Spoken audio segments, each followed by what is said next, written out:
there is a horrific amount of weight stigma in this world. Things are not made for people in larger bodies. It is hard to live in this Mhm. culture in a larger body, right? Yeah. I had to ask for a seatbelt extender for the first time ever on a plane. And just side note, it was the same plane coming home. So I'm thinking I need it. Meanwhile, I buckled the seat just fine, right? Like things aren't consistent. It's Mhm. very hard to Mhm. advocate for ourselves. I had a really hard time advocating for myself, even though I could talk to anyone about how to advocate for themselves. It Right, still right, felt right. Yeah. really bad.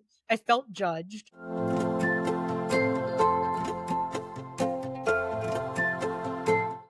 Hello, and welcome to the How Are You Really podcast. Today's episode is Beyond the Mirror, Navigating Body Image and Stigma. I'm your host, Dr. Faryal Mallick. I'm a child, adolescent, and adult psychiatrist, and I am very pleased to introduce Ms. Keri Baker. She is a licensed clinical social worker, intuitive eating counselor, and therapist in Tampa, Florida. Her private practice specializes in working with folks who are struggling with their relationship with their bodies, food, and their own sense of self-worth. Keri loves talking about living outside the rules of diet, culture, and showing up in true alignment with our own individual values and interests. She is also the co-creator of the Diet Recovery Club, a new online space and podcast all about quitting dieting and moving on with your life. Welcome, Keri. Thanks so much for having me. I am excited to talk about this topic because, oh my God, the diet culture is just too much. It's Yeah, too much. it's rear in its ugly head. So Absolutely. fun things.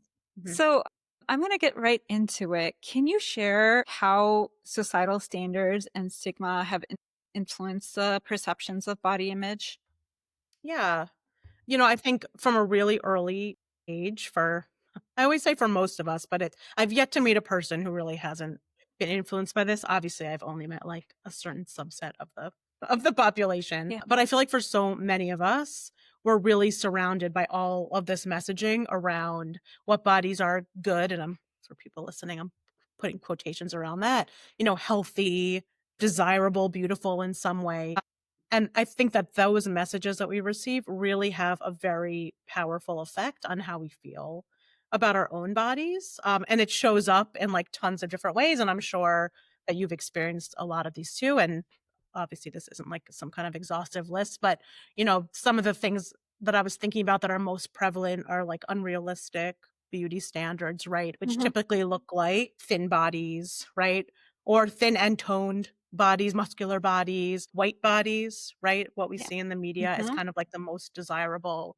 Being young, you think about all of the advertisements for anti-aging creams and lotions and things to kind of keep us from looking like we're aging, even Yeah. though we are all actually aging all of the time. Being able-bodied, right? Um, and all the other, beauty kind of things like, your hair should look a certain way and Mhm. you should dress a certain way. That this shows up for so many of us in the media, in our day-to-day lives and the people that we interact with and the systems we Mhm. interact with. So all of these messages, right? You think about it from when we're born, even before that, for many of us are like, listening in utero to our Mhm. to our parents talking about these things. And I always feel like I need to put some kind of like disclaimer on that I think that most parents and most adults are pretty well intentioned, probably not everyone, um, and are also so engulfed and so enmeshed with diet culture that they end up kind of passing these things along from Yeah. generation to generation. I didn't realize how eating disorders can include this whole diet culture part. In residency, we had a speaker come, and I can't remember her name, but she talked about how if you're thinking about every single thing that you're putting in your mouth, most likely you have an eating disorder. And all the stuff that she pointed out, I was like, oh my God, like I am doing this all the time, like thinking about what I eat. I'm gaining weight nonstop, Yeah. like thinking about all of these things. And again, like you said, right? Barbie doll, that's Mhm. what we grew up Yeah. with. That was like the image of beauty and perfection. Thankfully, things started changing eventually. And now I have like a little Dr. Barbie in my office that has curves. And I'm Yeah. like, look, Doctors have curves. They don't have time to, exercise Yeah. all the time. Yeah, or that's the way their body looks, right? Yeah, Even if they do yeah, exercise yeah, and yeah. do all sorts of like quote unquote like health promoting behaviors. I think you make a really good point though that, the way eating disorders have, and that's not even really specifically, right? What we're talking about here, we're kind of talking about a piece of that, that Mhm, even eating disorders, I think that things have changed so much over the years in the way that we look at eating disorders and the way that we clinically like evaluate people who might, be able to be like diagnosed, let's say, with an eating disorder. I think that, most people that are in the field and aren't, don't do the research and get training around this have this very specific idea of what an eating disorder looks like. And that typically looks like, what we would classify as like a young white woman with anorexia, right? Who's very, very quote unquote like underweight. Again, I hate the words underweight and overweight because it's like under what weight, right? Like mhm, over what weight? They're such like vague terms. mhm, But someone who looks very, let's say, like emaciated, like someone who looks really undernourished. And the newer stat around that, and I'm not like a researcher, but from what I gather from the people who know more than I do, is that it's really the people that present these days with an like, for example, an anorexia diagnosis, it's only about 6% of people who present really in that quote unquote like undernourished looking body. So there are people at all like, people in larger bodies who are suffering from eating disorders, right? It really there's a huge range of bodies that present with eating disorders, so they don't have like some kind of look. And to kind of speak more to what you were saying, this idea of like disordered eating versus eating disorders, I think there's this really thin line. And I know even as a clinician, this is like part of the reason that I don't take insurance is because I don't wanna have to, like, give someone a diagnosis when we're not sure, like, if mhm, clinically they maybe should have an eating disorder diagnosis, but if you're suffering, right? Like, I was definitely a disordered eater for, like, 30-ish years, 25, 30 years. I never got diagnosed with an eating disorder because I was never in a thin body. I probably should have at mhm, one point, but just because I wasn't diagnosed doesn't mean that I didn't need help in a really big way, and I think most of the people that I see presenting to my office, they don't maybe aren't even diagnosed with an eating disorder, but they just know that they're struggling with their yeah, relationship with food or their body, and they're like, "What the heck do I do with yeah, this? What do I do now?" yeah. So, can you explain what disordered eating is and what are like the subtle signs that we completely overlook of, disordered eating? Yeah. Yeah. So I think that and you're right, like, they totally are overlooked a lot because a lot of times they're disguised as, like, again, quote, unquote, "healthy habits," right? Some kind of discipline, self-care, especially in the culture we live in that really praises dieting and, like, control of our bodies. I think that's kind of what I was just reflecting in my own story that the things that I was doing, right, like, what I, looking back now, see as, like, this obsessive thinking and like searching for like the next diet, the next thing to do was really, really praised, especially when my body was changing. So I think some of the things that we look for when we talk about disordered eating is some of what I just said, right? Like this preoccupation with food, with your body. For a lot of people, these things kind of go hand in hand. People that are following lots and lots of rules around food, right? We're not eating certain food groups, we're cutting out certain types of food. The disclaimer there is like obviously there are some people who need to cut out, someone who is celiac, like can't eat gluten. That has nothing to do with diet culture or disordered eating. So people that are cutting those things out really just because they want to change their body in some way. And again, it's less about like, oh, I'm not gonna like eat this, piece of bread today, and more, I'm going to obsess over this and think about it over and over again and really kind of have it take over a part of my life. We see people judging like their day's success, right, based on how little they ate. People obsessively using the scale. That's a really hard one that is also really encouraged by the culture that we live in. I would say one of the biggest exercises I do with clients is like stopping weighing themselves, right?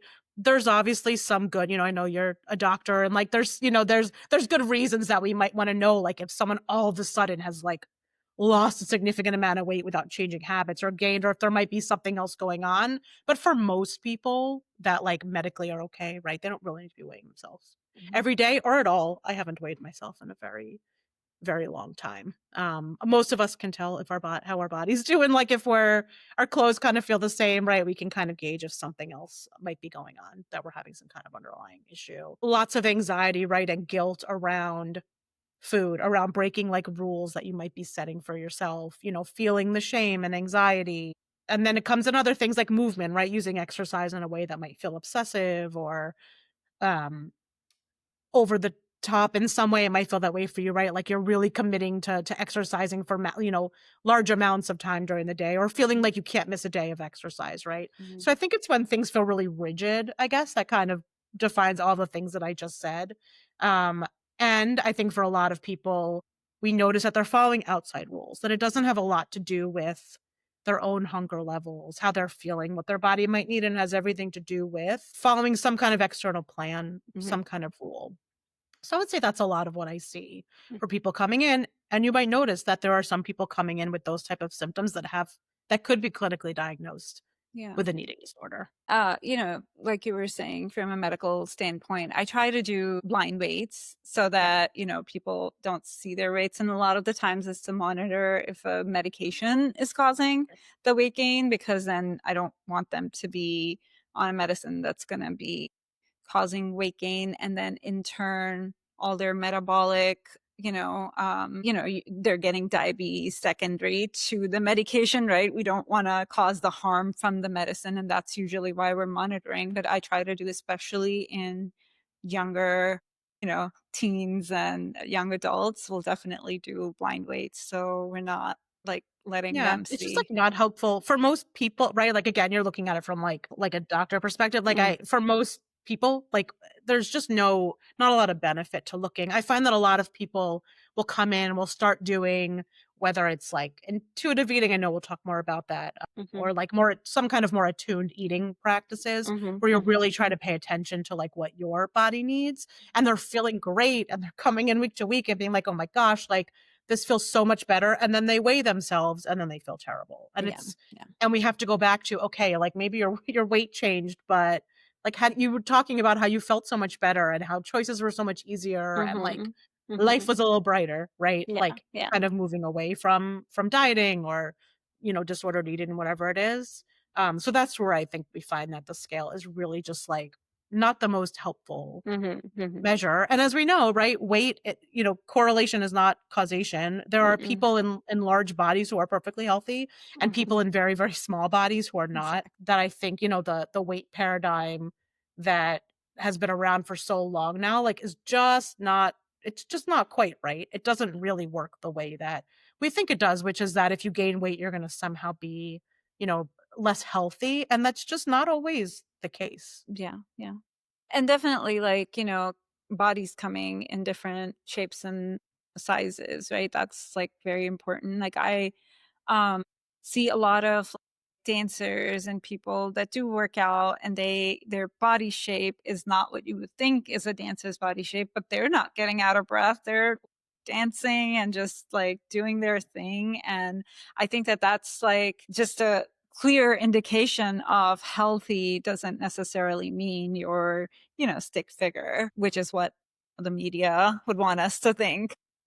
Yeah, and that we have some kind of ultimate control over our health. And I wanna be clear that, like, I think that sometimes those of us in, like, the anti-diet kind of movement or people that speak out about diet culture, that somehow it means that we're not interested in health, and that's really actually, like, the total opposite of really I know Mhm, how I feel and how a lot of other people feel. mhm, I think that, the chronic dieting that a lot of people do, the weight cycling that a lot of people do, we see in the literature, right? Again, I've gathered this from researchers who actually, like, do this work. I, have not done it myself. That really for a lot of people that end up, like, let's say, like what you're talking about, metabolic issues, I know we're talking about kind of two slightly different things, but I'm gonna give the example.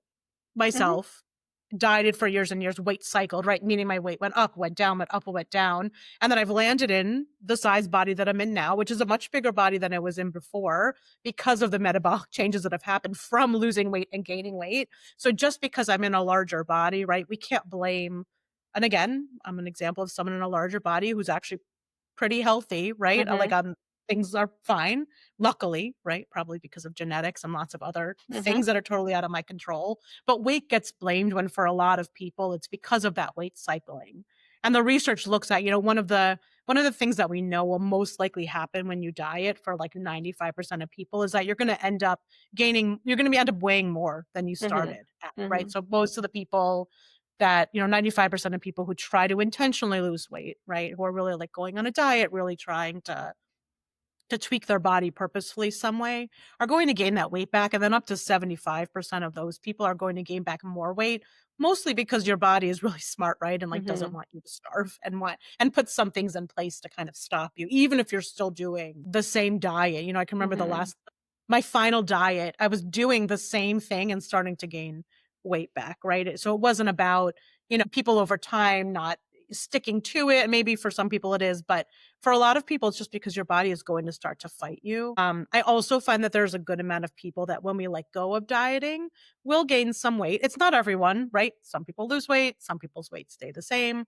Some people gain weight because if you've been restricting in any way, and you've been kind of like subduing what your body really needs, and you actually end up giving your body what it needs, you might end up at a weight that maybe you didn't expect to end up Mhm. at. So there Mhm. has to be some open-mindedness when deciding to kind of work on your, whether it's disordered eating or an eating disorder or chronic dieting, that there is a chance that you might gain some weight, Yeah. and that there's a lot of, I think, acceptance work and like body grief that goes into that, Mhm. around maybe having to come to some kind of acceptance that like the place that your body was at when you were dieting or when you were in a disordered place was not really the place that your body wanted to land at. Mhm. And that's a hard one, I Yeah. think, for a lot of people. Again, because of weight stigma, because of what we're told about gaining weight, that it's like literally the worst thing that could ever happen to you. So why wouldn't we be scared of that Yeah. happening? Yeah. So, can you tell me what intuitive eating is? Yeah. So intuitive eating in general is a framework for um, kind of leaving, diet culture behind and getting back to a more, again, to use the definition and the in the word in the definition, like to an intuitive place. Mhm. Intuitive eating, what's interesting is, and like you said, I certified in intuitive eating. I went through like the training program by it's a dietitian and a therapist who wrote a book. If people want to look it up, it's called Intuitive Eating. There's a workbook. For me, it was very, very helpful as like the first place to start when I needed some other kind of framework for myself. It's really, I credit finding the intuitive eating book as one of the things that I feel like really saved my life. And I don't say that lightly, from the very dark place I was in when feeling so, so badly about my body. So it's a great place to start. It gives you a framework. It's like 10 different steps of kind of how to go through the process of understanding diet culture, right? Starting to understand like what real self-care looks like, talking about hunger and fullness and how to get back in touch with your body's cues, that idea of like interoceptive awareness, which is the way we feel like the things happening Mhm. inside of our body, and like kind of getting back in touch with that, which can take a while when we've not been doing that, right? When we've been following a lot of rules. There over the years, I have definitely read about like some critiques of intuitive eating, which I don't disagree with, but I think that the critiques only happen when we take intuitive eating as another like plan of like you must do it in this way in these steps. And I don't think it that everyone can follow the book as written. I think for some of us it works really well. I think for some folks, like folks who are neurodivergent, who might be on certain medications, who might not like be able to just say, let me pay attention to my hunger and fullness cues. And just to be clear, intuitive eating is not like a hunger fullness diet, far from it. But there are lots of ways that intuitive eating can be tweaked, right? I think there's some commentary about, like if people are food insecure, that it's harder to do intuitive eating in the way that they say, because one of the steps is really like stocking the foods that maybe you were scared of or cutting out of your life in some way. So I think there are some lots of ways you can tweak it. I love the idea of attuned eating. I think it's very similar. Where again, it's getting to a place where by your own personal trial and error, figuring out what is it that I like? What do I like to eat? What does my body want? What does my body need? And figuring out how to like get back in touch with what you need versus what, some diet program tells you that you need in terms of what to eat, when to eat, how to eat. How is intuitive eating different from mindful eating? Yeah. So I think mindful eating is similar. I don't know if there's a specific, I think intuitive eating is talked about more maybe because of the book that came Mhm. out, because Mhm. they really wrote it up, which again, Mhm. I think was really important in general, Mhm. and I think there's been more than 10 editions, I think, and I think even some of their language in the earlier books, they will say now that, like, they shouldn't have written it like that. The way they talk about, I don't think they were as inclusive of, like, all genders and, identities, so I think they've gotten better at doing some of that. I think mindful eating is more of an idea, and I could be wrong, maybe there is a book that's I'm sure people have written books about mindful eating. I think it's just not maybe set up as this, like, step process in the way Mhm. that intuitive eating is. I would say that learning to be a mindful eater is part of intuitive eating, like, in Okay. general. So, they're not different. I think it's just that intuitive eating happens to be this, like, trademark thing that happens to be, like, a book that I got you, yeah. people wrote. So, it's then a stepwise, how many steps are there? And because I honestly don't know Yeah. anything about intuitive. I have Yeah. the book, but I Yeah. haven't read it. Yeah, or listen to the audiobook or even Yeah. go, like, go onto Spotify, right, or Apple and, like, Mhm. look up Evelyn Tribole, it's Mhm. Evelyn Tribole and Elise Resch. Evelyn, who's a dietitian, has done a ton of speaking Mhm. about it. Lots of podcasts, I think it's really helpful to even just go and listen to her talk about it, right? She's the one Mhm. that came up with it, and she's super passionate.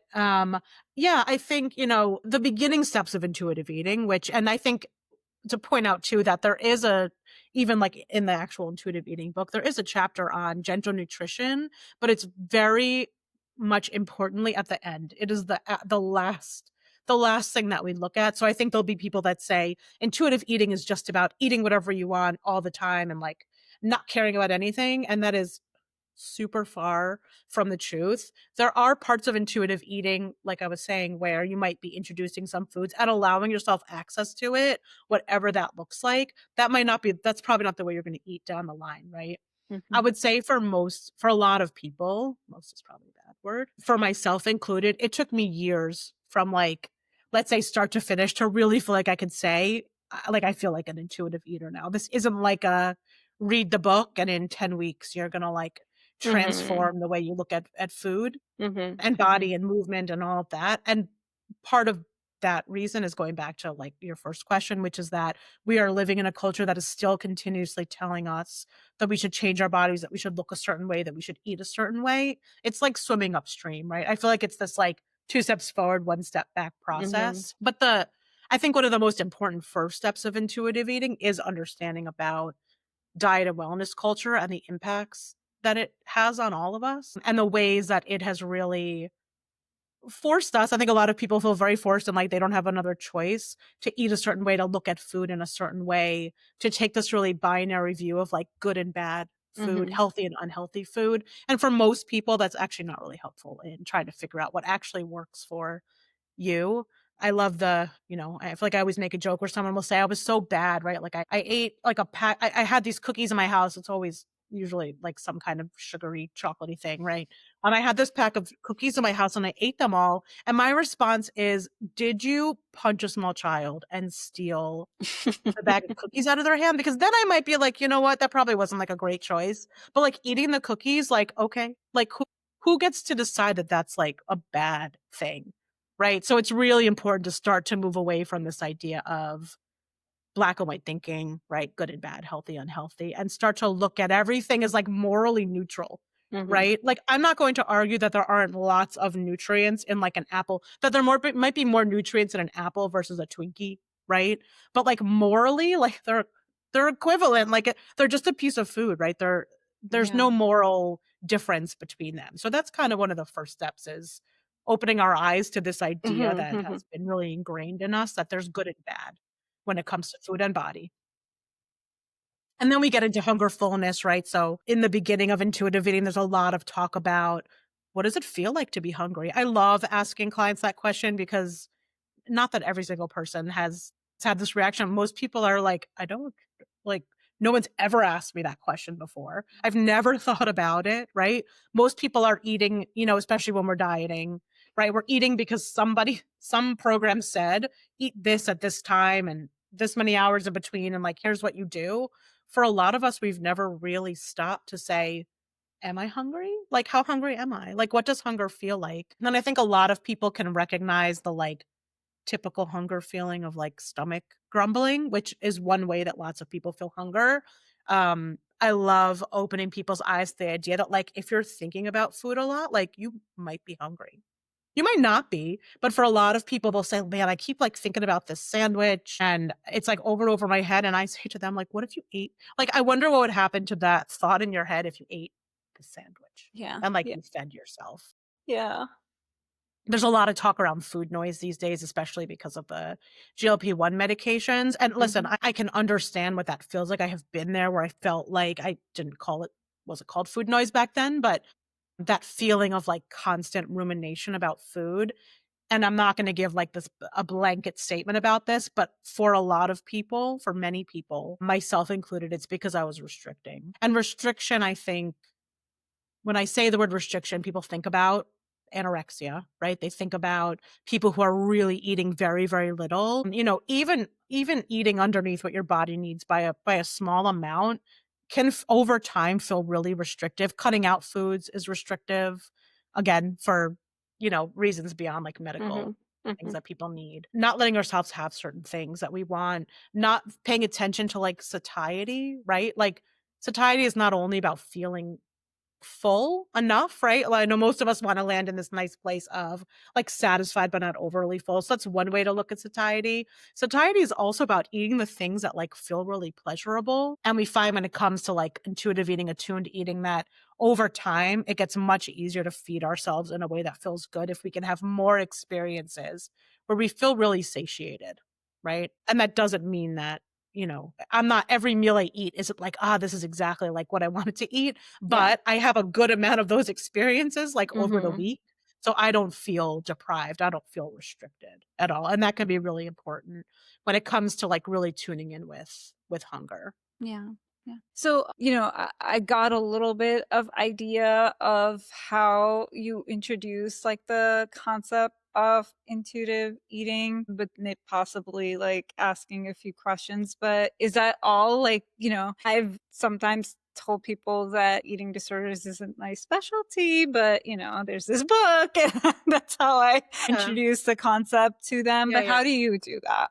Since you're Yeah, an expert in there. yeah, and I it's like I hate the word expert because I feel like I'm sure there are people that do this better than I do. I just know I found my way of doing it that Mm. works well for the people that Mhm. I work with. Mhm. And again, sometimes it doesn't. I've had clients come to me who the way I talk about it doesn't really like it doesn't land with them. And I always, Mhm. I say to clients when they come in, like, we're gonna talk about it. Mhm. I'm here for you. If this isn't working for you in some way, there's lots of other ways Mhm.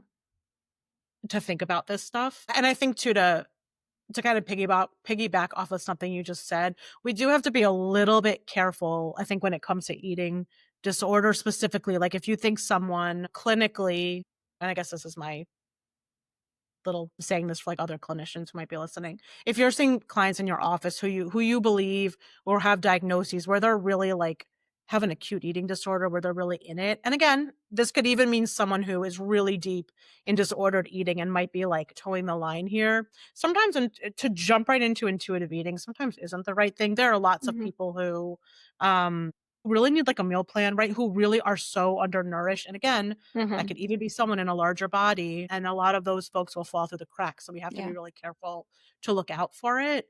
Mhm. But sometimes there are people who need meal plans in the Yeah. beginning, and again, it doesn't mean you can't incorporate intuitive eating Mhm. principles Mhm. in some of the things, but we sometimes and again, going back to what I said before, it could even be clients who really don't, for whatever reason, aren't able to tune in with something like hunger cues. They might need more of a less flexible approach where we say, we're going to eat every 3 hours because you're feeling really fatigued and you might need to, have a little bit more nourishment. So I think this is where it gets really nuanced.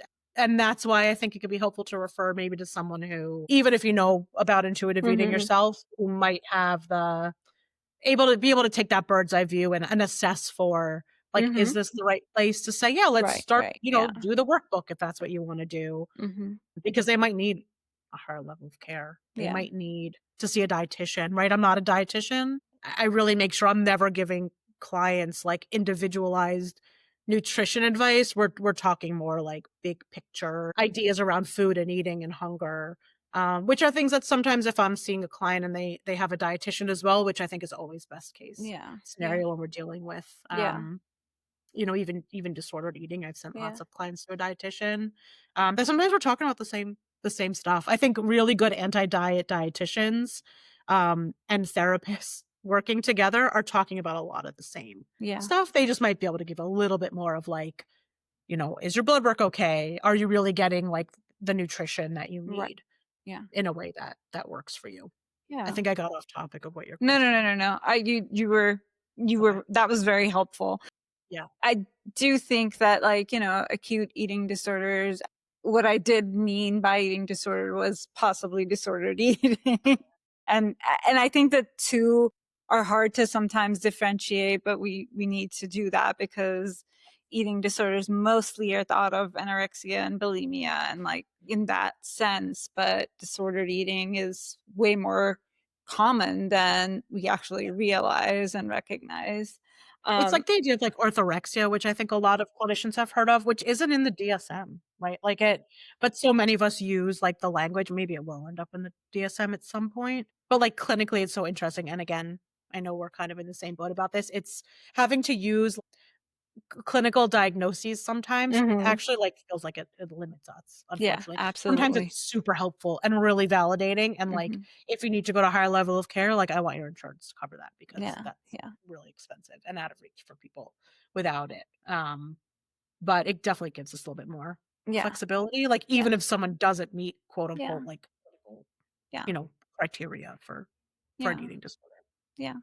And so, going back to the stigma, I know we've talked about it a little bit, and there's 2 aspects to it. One, how do you think that the culture around body image is changing? And how can we bring more so of a cultural, bigger basis, a change to looking at weight and body image or just basically body structures in a different way? It's such a relevant question right now because as we kind of like alluded to when we started, I think for a lot of us it felt like the tide was maybe starting to turn a little bit. And I really at this point am like, my hope is that like it's the generations after us, right? Like I have kids, I look at them and say, I hope this will be easier for you. Not that I've like given up on my generation, but I feel like for some people it's like well, there's not enough time left to like, get to probably where we need to go. Mhm. I think that there really was, we saw it in like the body positivity movements, which I'm meh about body positivity. I think if it works for people, like Mhm. amazing. If you feel positive about your body, please like go off and do the thing, right? I think for a lot of people it's like too far. It's like jumping from A to Z and it's like what and people will feel like if I don't feel positively about my body then I feel bad. And there's all of this like in between neutrality and like acceptance stuff that we can do.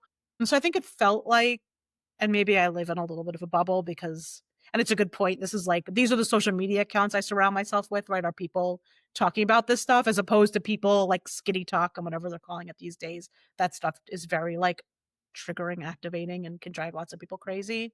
I think with the rise of GLP-1 medications specifically for weight loss, I think a lot of people have felt a shift back towards let's just talk about making ourselves as small as possible. And again, this isn't I'm not making some like broad comment about how I feel about GLP-1s. There's obviously lots of people who have benefited from those medications, right? This is why they've been around longer than most of us, Mhm. popular culture has kind of been promoting them recently. But I think it's kind of opened the door towards like going back in the other direction, which feels like it's okay to just talk about shrinking again. And I think, a lot of us in the like anti-diet space talk about how it's like so interesting. Like if they can keep us, they meaning like, the wellness industry, which I think now is like the latest stat was like a $4 trillion industry. I remember when it was billions of dollars and it's like real, continues to Mhm. increase, unfortunately, that if they can keep us, the population, focused on becoming as small as possible and so, zoned into worrying about how we look and how we dress and our hair and our bodies, and that doesn't only just go for women, right? Like this affects all genders, that we're really pretty quiet when we're doing that and we're really not paying attention to like the bigger issues and the other things that maybe we should be noticing that are going on. So, like, it's not surprising Mhm. to me, and I think to other, folks in the space that this is happening, but I have had a plethora of clients on my couch these days who felt like they were making a lot of progress, and now because of the, like, undertone of weight loss again and, like, this magic pill, which, again, I'm not telling people not to do it, but, like, we've seen these before. There's been magic pills before around, like, weight loss, and they just don't work out in the long term. I think a lot of people have been impacted by the way there's kind of been this uptick again in talking Yeah. about it. Think that, I was thinking about this question, like, I know you kind of asked me to think about what I wish people were doing more of, or what would be helpful, I guess, for kind of moving forward in this day and age. And I think that some of it is just paying attention to how much we talk about other people's bodies. Mhm. I think that I've also, when we talk about like body, I know I mentioned body grief. I think there's a grieving process for a lot of us who want to be in this mindset of I'm making decisions for myself, and like diet culture doesn't get to make those decisions, and wellness culture doesn't get to make those decisions for me. And it started out with what I needed at the time was anger Mhm. that this happened, that, like, this was done to me, and angry at the people in my life that I felt, again, well-intentioned parents and who really, I was put in Weight Watchers as a middle schooler, right? Like, Mhm. things that were done that I had to be really angry at first. I had to be angry at the people that were still dieting, and then I kinda moved to this grief process, which we know happens with all different types of grieving processes, and I get to a place now where it's like, I don't hate people that are on diets. I'm not angry at people who are taking GLP-1 medications for weight loss. I feel sad for people that feel like they don't have another choice, that is they feel that that's the only way they're gonna feel, like, Mhm. okay with themselves. I think that what happens for a lot of us is the incessant talking and commenting on other people's bodies is really, really detrimental to a Mhm. lot of people's mental health, right? And I still encounter this with, again, well-intentioned friends who, like, don't understand, right? And maybe can't understand because maybe they've never lived in a bigger body, which I've experienced myself, that there's kind of like this continued talking about other people, about the way people look, about weight loss. I feel like it's kind of like people can do whatever they want, but I think for themselves, but think about how it might be impacting other people if we continue to push this narrative that Mhm. people need to be as small as possible, because there are many, many people, the Mhm. majority of people who won't ever be able to be in a smaller body because it's just not the way that their body Right. is meant to be. And I think that I know for a lot of clients that I work with, this is like one of the big hurdles is finding community around this. Listen, I don't even have a lot of like in-person community around this. Most of the people that I have found, I've met online, I've met through like certain spaces, and we've had to connect, and I've had to like make an effort to stay connected with people who really get it and have had a similar experience. So I think that if you have, if people are listening and saying, "Oh, I'm on this journey too. This is what I want for myself," and I am feeling surrounded by like the opposite. Sometimes we have to seek it out for ourselves, and I think it would make a lot of people's lives easier if, culturally there was a less talking about other people's bodies and Mhm. comments. Yeah. So the other side is the people that are a target of that, talking about their body. How can they heal from that? How can they accept their bodies? I'll give you just a simple example. From Pakistan. So I went to visit my family in I think this was 2013 or something, and I had lost a lot of weight. I was depressed. Nobody knew. And I was just like, did not look good. When I look at the pictures, I'm like, okay, I can tell there was something wrong with me. But people were like, oh, you've like lost so much weight. Half of them were like, you look great. And half of them, like a lot of family members was like, you need to eat. You lost too much weight. Okay. Then I go back at 20, I'm going to say it was 15, my brother's wedding, and I had gained weight because I came out of the depression and I was eating more and I was studying, I was sitting down. So I go there and then every single person is like, oh my God, you gained so much weight. Oh my God, you need to lose weight. And so it was like, you had no idea what was going on with me then, and you have no idea what's going on with me now. But everybody had something to say about my weight and my body and what I should or should not be doing. So, being in my body, how can we heal from that? How can we be accepting of whatever our body is doing Yeah. whenever? Yeah. First of all, I just wanna say that, like, that is just so relatable, and I know so many people, I'm sure, listening to this will have had this experience as well, especially if you've had your body, like, change over time. Mhm, As you're talking about that, I'm like, have this part of me that's remembering, and I think about this every once in a while, I haven't thought about it in a while, that when we talk about grief, like, misses so much that feeling of when like, after I had moved away from home, right, like, after college, and that when I would lose weight, I'd be so excited to see people because I knew they would say nice things about me. And then the absolute fear of when I would gain weight back, either not getting comments at all or people making negative comments. It's like even not getting the comments feels mhm, bad.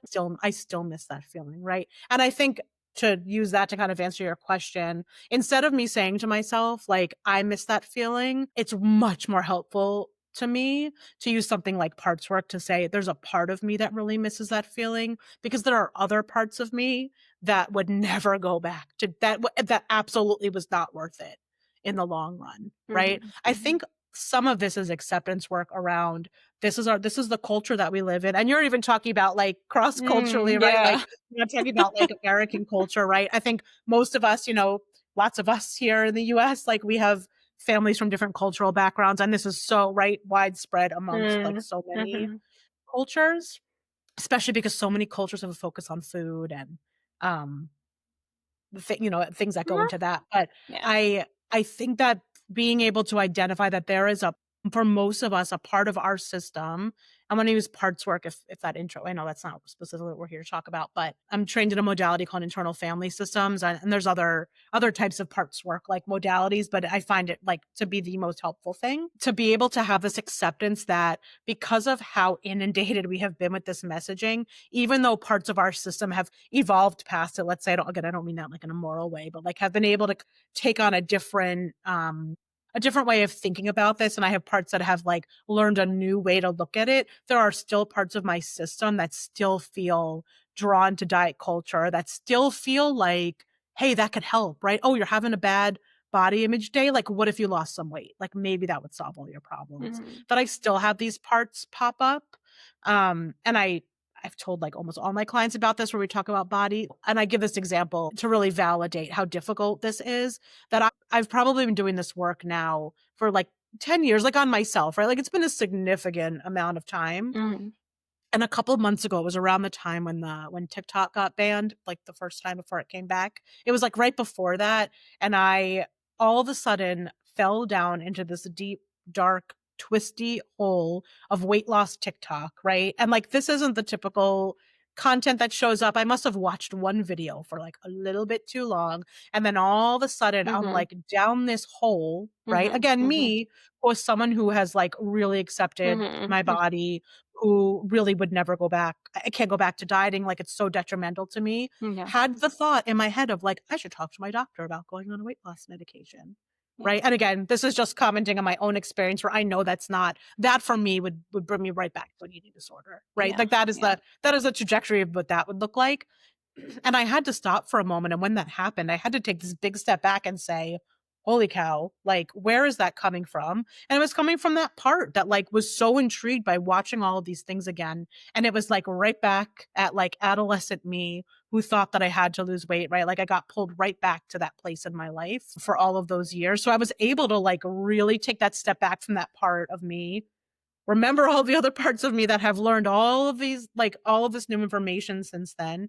And again, the point isn't to like push those parts away, but I was able to embrace that part and be like, wow, like that makes so much sense that you were having that reaction right now. But I know that that is not me in like a self-led, values-led place. But that is a Mhm, part of me that part of mhm, the reason that that it exists is because of like the continuing messaging, right? It's not like I live in a bubble now where I don't hear this mhm, stuff anymore, mhm, right? Like that part of my system still every once in a while gets dinged with something where it feels like the answer to like things I might be struggling with are only because of my body and the way that I mhm, look and the like mhm, pant size that I mhm, wear. Another like layer onto that, and I did not come up with this, but I went to a really good conference a couple months ago where a therapist was talking about how her view of diet culture as and and I say this not in like to make it like this negative word, but just a way to conceptualize as really kind of like cult like behavior sometimes, right?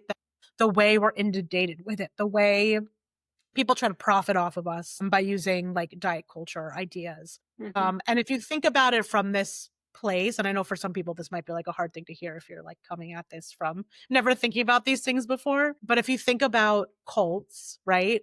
You would never look at someone in a cult. Like the way to get out of it isn't to be like, oh my God, like what do you like if you said to your friend in a cult, like, what are you doing? You're making all these mistakes, right? You're doing it wrong. Like you're probably gonna get this pushback Mhm. because most people that end up in cults are like vulnerable in some way, right? They've kind of like been taken advantage of. So I look at that part of me that tends to pop every now and again as someone who just like a part that really hasn't exited that cult, even though a majority of my system has. And having to look at it with compassion and be like, yeah, I know you're getting sold all of this stuff of like, this is what's going to help you. But we know, like, I know that that isn't actually what ended up helping me, Yeah. like in the long run. So it's like an interesting way to think about it. Yeah.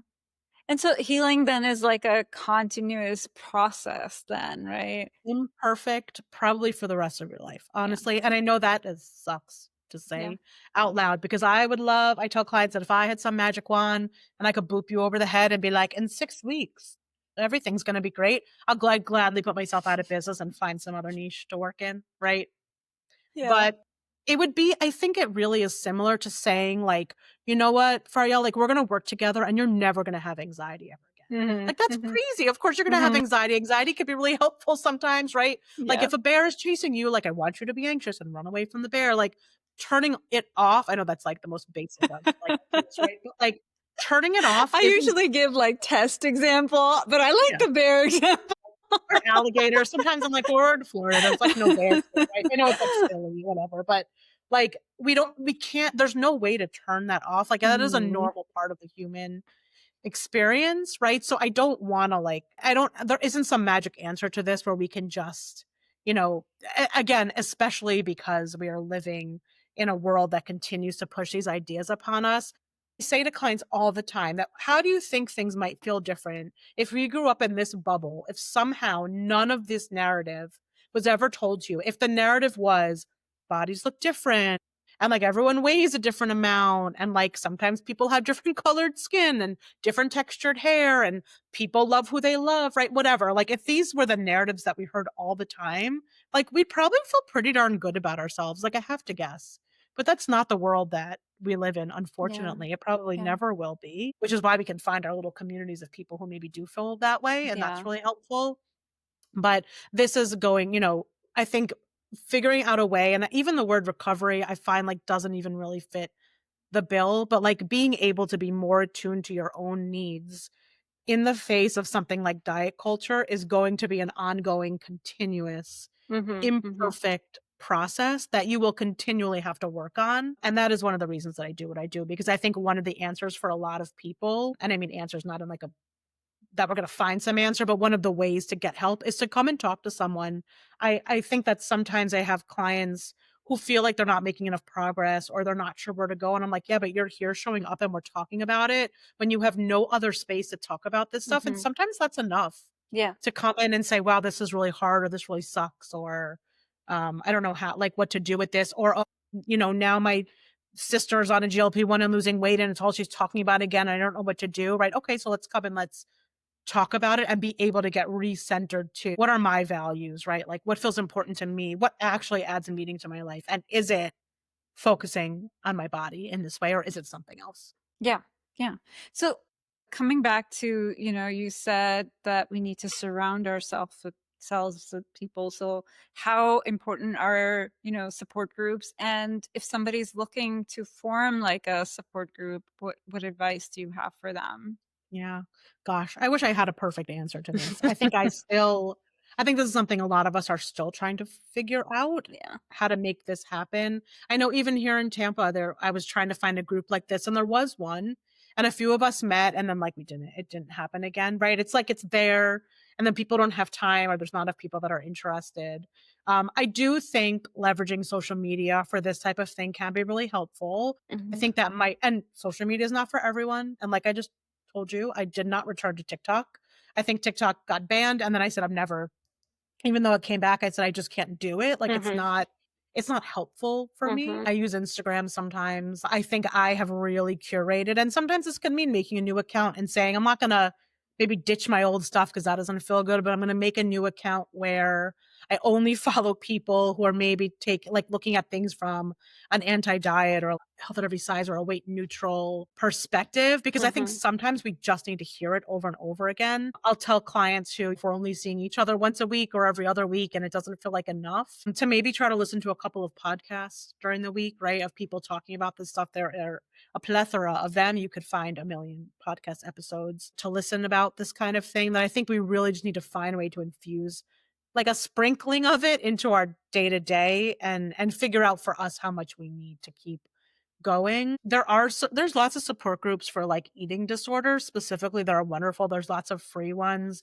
I know you mentioned when you read my bio, my, colleague and I have started something called the Diet Recovery Club, and we're not quite there yet, but we do have a podcast. We have a website with some resources, and our plan is to create more of a community around people who maybe don't see themselves as fitting into, like, the eating disorder community per se, because they don't have a diagnosis, and I think that a lot of people can feel like they don't need help because they don't have an eating disorder diagnosis. Mhm. Mhm. I think about the people that kind of fell through the cracks. I think that's how myself and my colleague Allison Varhol, who's the dietitian that I do the Diet Recovery Club with, we kind of feel like that happened to us, so we're looking for those people who maybe need a little bit more support. Yeah. So we plan on having support groups, things like that. But again, I think going for right now, if it's like things that are free and accessible, I would say listening to podcasts. Maintenance Phase is a wonderful podcast. I always tell people to listen to their BMI podcast first, Mhm. just to Mhm. I think that could be a really, really impactful one. And maybe starting to network with some other people online who are talking Yeah. about these things, and to maybe advocate for yourself with friends and family. I think it's very easy to feel like we're like proselytizing and trying to convince someone to think differently. And I think the best way to go about this is just to say, "Hey, I'm trying something out different for myself. Like, this is just about me. It's not a comment on you. But Mhm. can we try just to not like talk about other people's Yeah. bodies? Or can we not make body comments? It just doesn't feel good for me, like, right now." Again, we're not like attacking people and saying like, I mean, you could, I guess, if Yeah. you wanna be spicy about it, right? Yeah. Like, this isn't working for me or, like, causing conflict, but to really be able to say, "This doesn't feel good for me, like, I'm trying to figure something out. Can we just, like, put a Mhm. pause on this for now?" I think it's okay to ask for what we need, and Yeah. if people don't wanna give that to us, then that might be something to Right. think about when it comes to those Right. relationships and how Right. much. Right. And we didn't talk about it too much, but, like, there is a horrific amount of weight stigma in this world. Things are not made for people in larger bodies. It is hard to live in this Mhm. culture in a larger body, right? Yeah. I had to ask for a seatbelt extender for the first time ever on a plane. And just side note, it was the same plane coming home. So I'm thinking I need it. Meanwhile, I buckled the seat just fine, right? Like, things aren't consistent. It's Mhm. very hard to Mhm. advocate for ourselves. I felt had a really hard time advocating for myself, even though I could talk to anyone about how to advocate for themselves. Right. It still Right. Right. felt Yeah. really bad. I felt judged. I'm not always comfortable, seats with arms on it are sometimes not comfortable if I go to like an auditorium or something. And again, I live as someone who considers myself in a larger body, I'm still on the smaller side, right? When Mhm. we talk about larger body sizes, Mhm. it is hard to live in this world. Doctors make you feel like crap, Mhm. right? People Yeah. say mean things to you. People make fun of you. If there was a way, listen, even me as an anti-diet clinician, if all of a sudden there was a way where I knew that it actually worked and it wasn't gonna induce eating disorders, which unfortunately is what I see so much with the GLP-1s, that for Mhm. most people, they're just starving themselves, and long term for that, terrible, tragic, not gonna end well for a lot of people, right? If there was some way where it was like, "This works and it doesn't cause grief and it's not causing problems," I might do it. Yeah. But that doesn't exist right now, right? What Mhm. exists is ways to continue to feel like you failed and feel like you didn't have willpower and that's why it didn't work, and that's not really the case. Yeah. So I'm not saying that like this is so great and like, it's so wonderful having to Mhm. navigate these things. What I am is a realist who understands that those things fail for the majority of people and actually Mhm. causes more grief and makes it harder to care about your body and makes you feel worse about your body over Mhm. time. So what if we just looked at this from a different angle. I think in intuitive eating, they use the phrase like, well, how would it feel to put the idea of weight loss like just on the back burner, right? I'm not saying to anyone, you're not allowed to think about that again, or like if an opportunity comes up, you whatever. All I'm saying is for right now, what if you tried something different in a way that was more accommodating and more helpful to your body versus Mhm. trying to lose weight yet again. For the majority of people I meet, they've been doing this for years and years and years. If there was another way to do it that would work, like it would have happened already. Mhm. Right? For Mhm. me, when Mhm. I had to make I do an exercise with a lot of clients, and in our first sessions, if they're really coming in for, like, dieting and wanting to stop, is let's look at all the times that you've tried to change your body, right? Yeah. Like, I wanna know every single thing, every time you tried, and it's hard to make that list, Mhm. and for most people, right, this list is, like, 100 things long, and that's only what they can remember, and we have to say, "Is this a you problem?" Like, have is it that you haven't tried hard enough, or is it that the system is rigged and this Yeah. doesn't work? Yeah. Yeah. And you're like Yeah. a hamster on a wheel, right? Yeah, and I always say that I work out to build strength and be healthier. I even hate the word exercise these days, right? Because it's so loaded with, Mhm. like, weight loss, thoughts about weight loss, that it's really hard to stick to a routine, Mhm. and I see this with clients when they wanna move. You get on the scale and they haven't lost weight, but they feel so much better. Again, it's like, well, if you feel Yeah, better, better. Yep. maybe you're doing the right thing for your body. Maybe the Mhm. weight isn't the most important Yep. thing. And we know that metabolic, those things can be improved, your cardiovascular health, irregardless of your weight.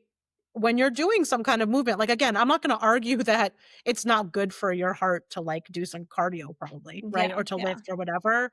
I think for some people, we need to take a break from that if it's really coming from a disordered Obsessive place. kinda, yeah. Yeah. And come to kind of like this reset and be able Mhm. to approach it again from a different angle of Mhm. self-care, of like, Mhm. this is what is good for Mhm. me and this is what feels good for me, and that might look different than what you were doing before. I will not be running any more half marathons, that would be terrible. I have never tried to, so I'll give you that It's much. still good at the time, but, like, long term, it definitely for some people, right, like, it has an impact that ends up not being, like, helpful in the Any specific advice on how to combat those negative thoughts about your body? Yeah. I think, like, parts work, like I was talking about before, I think can be really helpful, or, like, I really like using acceptance and commitment therapy techniques too, if there are Mhm. clinicians listening. Happiness Trap is a great book for non-clinicians to read to like what to do. They talk about like anxious thoughts, right? And like intrusive kind of thoughts to say, oh, like I'm noticing I'm having a thought that my body looks terrible today. Like, okay, like I can notice that thought. It doesn't mean that that thought needs to be like in the driver's seat and making decisions for you. Right. Mhm. Like, Mhm. even if you've come to this place where, okay, you want to try doing this a little bit differently and moving away from diet culture, you Mhm. are going to have those thoughts, right? There's going Mhm. to be that part of you that pops up and is having an issue with it. There are going to be those what feel like kind of intrusive thoughts that are going to pop up. I think coming into it saying, this is normal, this is going to happen. The point isn't to get rid of the thoughts, although I know it feels nice when like those thoughts die down. The point is to do the things that feel right for you and feel values led, even if those things are there, Yeah. right? So saying things like, I'm noticing I'm having a thought that, I know it seems so basic, but it really is in the beginning super helpful. I think having someone like we talked about before to talk to about this stuff, I Mhm. think dealing with this on your own is just really hard. I Mhm. did it. I'm not saying it's not doable. I'm not like, you must come and see, a therapist. This is like our plot to like get everyone to come to therapy somehow. I did it on my own for a long time. It took a long time. I think I Mhm. like was dieting. I found intuitive eating. I went back to dieting. Yeah. Years. Like, there was, like, this years in between that and again, it was the way it had to be for me, but I feel like I, like, wasted a lot of time. I think finding other people that you can talk to about this, whether it's someone online that you've connected with, right, who's, like, in the same boat as you, that you can text and be like, "Oh my gosh, I just, more diet culture stuff popped up today and it's driving me crazy." It's the Mhm. kind of thing that, like, once you see it, it's really hard to unsee, and it will drive you Yeah. out Yeah. of your mind. Yeah. That's kind of what I find happens for people. So I think being able to talk about it is really, really helpful. Like we said, listen to the podcasts, get to a place of knowing that like you are you are going to be swimming upstream. This is not the easier route mentally, I Mhm. think. I think in the long term it is. And I think you Yeah. can get to a place where those thoughts don't come up that often for me. Again, they pop up every once in a while, Mhm. but I find a lot more curiosity around them of like, oh, how interesting that that thought popped up versus feeling like the thought pops up and then I have to do something with it, that there has to be some like kind of behavioral change. Yeah. Thank you so much. This was really helpful. I'm so glad that you made time. I have to ask, how Yeah. are you really doing? Ugh, what a question. I laugh at this because I feel like, as therapists, we clients will sit down and we're like, how are you? And every time the words come out of my mouth, I'm like, ask a different, like, because people just want to say that they feel shitty and like they won't do it. They feel like they have to give some kind of like loaded answer of like, Mhm. things are fine. So I guess my real answer is things are good. And there are some things in my life that are really great right now, and Mhm. things are also really terrible. The world is a terrible place. Things are terrible, right? Horrible things are happening. That's really hard to navigate. And I feel the like pull of when good things are happening personally, feeling like I can't be that happy about it. It's a real tough time to Yeah. human right Yeah. now. I feel like being in like therapeutic relationships is more important than ever, even if we're not working towards some kind of specific goal per se, but just to have a Mhm. place to come and be able to talk about how hard things are has probably been, I feel like, the most helpful thing in recent months. Yeah, I feel it all. The good stuff and the really horrible Yeah. stuff, and it's like Yeah. a really weird place to be, I feel Yeah. like, right. And I absolutely appreciate your answer so much, and that's the whole point, right? Because we ask people, how are you, and the answer is good. I'm doing fine. How are you? How about you? And Yeah, that's like literally that's what we do. That's why I had to put the really in there. Like, how are you really doing? Like, yeah, let's talk yeah, about the real stuff and get real. And yeah. yeah, Like I giving mean, permission that you don't have yes. to, like, say the thing that we think is more comfortable for other people to hear, and I think Yes. that's why a lot of people do it because they don't wanna put their stuff on someone else. Again, I laugh saying that in, like, the therapy relationship because it's like, "Hello, like, I'm literally here for you to put your stuff out Exactly. here for us to, like, look at and talk about." Um Yeah, but that's cultural too, I feel like, right? Like, don't Yeah. make people feel uncomfortable, keep it yourself, right? Yeah. Don't be too loud Yeah. about it. Yeah. That's like such I culture. have a patient that when, she comes and I ask her, "How are you?" She always says, "Tired." And I Oh, appreciate it. Hey, she's tired, you know? I feel it. Yeah, for So, sure. yeah, I think that, it's very hard for us to be honest with that question, and I appreciate you being so honest I and did raw. think about it beforehand because I knew you were gonna ask me, and I said, "What shall I say?" But I said, I think I'm just gonna be honest about what's actually Yeah. No, I appreciate it. And yeah. so many people can relate to that, right? With Mhm. what's happening and just, wherever you land, whether, it's economy or other issues, there's just so much going on in the world that is difficult right now. And it's probably not gonna end anytime soon, so Yeah. we just gotta kinda Yep. Yep. buckle up and Absolutely. keep going. Well, Yeah, thank you so much for coming on. This was such an definitely. important topic. I appreciate you taking the time out to talk to me. Yeah, thank you so much. It was so nice to be here. Welcome. Before we close, I always ask, how are you really doing? Thank you so much for spending this time with us on How Are You Really? If something in this episode spoke to you, send it to a friend, leave a review, or follow the show. It really helps. Until next time.